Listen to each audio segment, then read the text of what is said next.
Let's get stuck into it. Why not? No hairs out of place. We're good to go. It's first v Never second is. tomorrow night. Geelong and Melbourne go head-to-head for the first time this season. The question to be answered, are the D's premiership favourites or are the Cats the new benchmark? This is a game that you want to win. You want to mark yourself and stamp your ground against the contenders.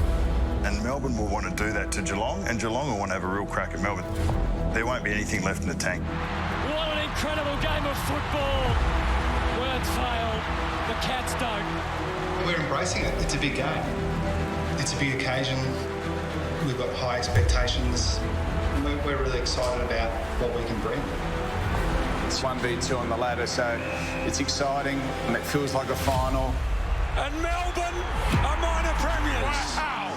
It's the first time we played them for the year. We're looking forward to the opportunity. Your game gets tested more by the best teams. That's what Geelong demand from you. They demand for you to be at your best, and we're going to need to be that tomorrow night. All over the ground there's great duels, and that's what you get in these big type of clashes, and it's exciting for the footy purists, and I'm one of those and I'm looking forward to it. It's a privilege to play in these big games. There really is no better way to kick off round 17 than with the top of the table clash in Geelong. Coverage begins from 6:30 right here on Fox Footy. It feels as though finals come early, Robbo. Oh, yeah. I mean, after the great round we had recently, we couldn't wish for a better Thursday night. And everyone's going, oh, do we want to play Thursday nights in Victoria? Well, let's have a look at this at Geelong's home ground. Should it be at the G? I don't know. Different story. But let's just talk about the competition.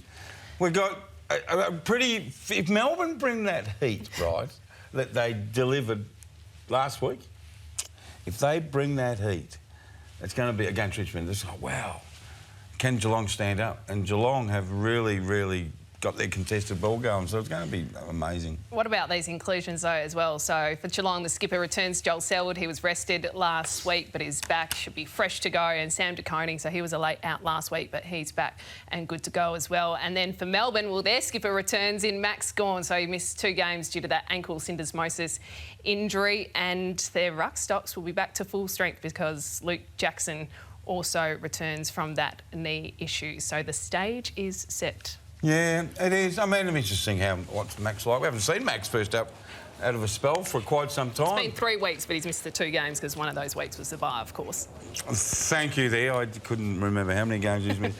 As I was saying, I mean, the fierceness of Melbourne versus a much improved Geelong and a more general, say, across-the-board performance from Geelong. In recent weeks, you know, they've thrown, in the last 5 weeks, young Atkins has gone in the middle, Cam Guthrie's gone back to a contested ball inside mid against Viney, you know, Oliver, Petrarca goes in there. They're revolving a few others. So, you know, as always, contested ball. I can't wait to talk to Kingy and Joey about, you know, Melbourne beat them. Remember that great game? I reckon Max Gawn kicked the winner. They were up, yeah, they were round down. 23 last year. They were down, and they just come back. Can they do it again?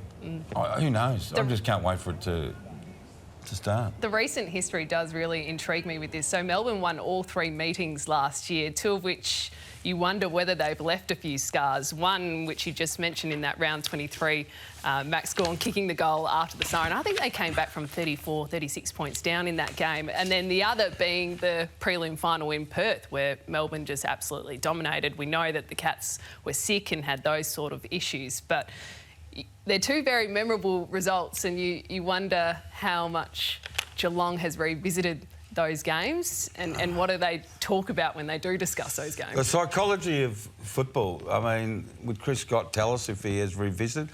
I don't... My gut feeling is no.